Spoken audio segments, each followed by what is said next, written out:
Shalom bien-aimés dans le Seigneur, que Dieu vous bénisse.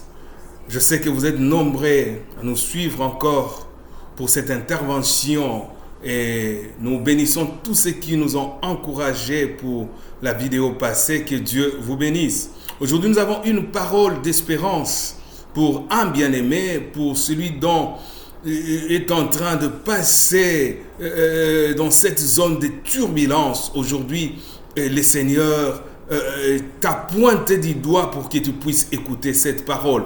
Nous sommes dans les livres de Genèse 33 et ici il s'agit de Jacob et Ésaü. Le verset 7, nous allons prendre le verset 8, tout dépend de la version dont vous êtes en train d'utiliser. Pour d'autres c'est le verset 7, pour les autres c'est le verset 8. Ésaü demanda: que veux-tu faire avec tous ces camps que je croisais, ou avec tout ce bien, tous ces troupeaux?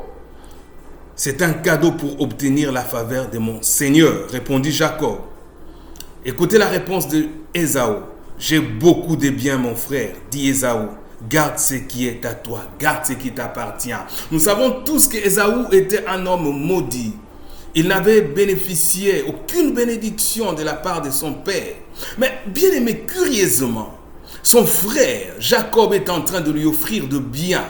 Et il dit: j'en ai suffisamment. Un homme maudit, mais il a suffisamment de biens. Et si vous lisez l'histoire d'Ésaü, vous allez voir, il bâtit même une ville. Il avait des serviteurs et des servantes. De biens, n'en parlons même pas. Il dit suffisamment. Alors, où est la différence entre Jacob et Ésaü?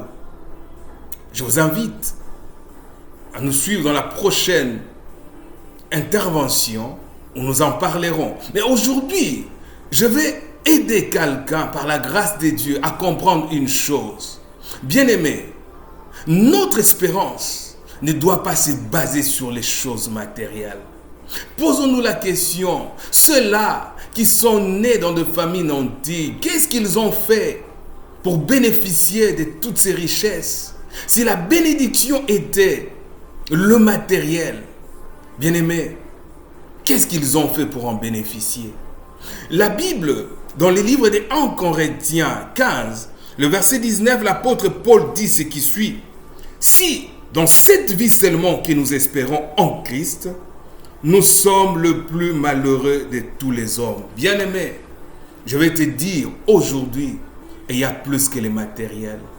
Il y a plus que le voyage. Il y a plus que le mariage. Il y a plus que l'argent. Il y a plus que ce que tu peux imaginer ou ce qui nous a été prêché comme bénédiction. Bien-aimé dans le Seigneur, les choses matérielles, ce n'est pas tout. Ce qui procure la joie, bien-aimé, ce ne sont pas les choses matérielles, mais c'est d'avoir Christ en lui.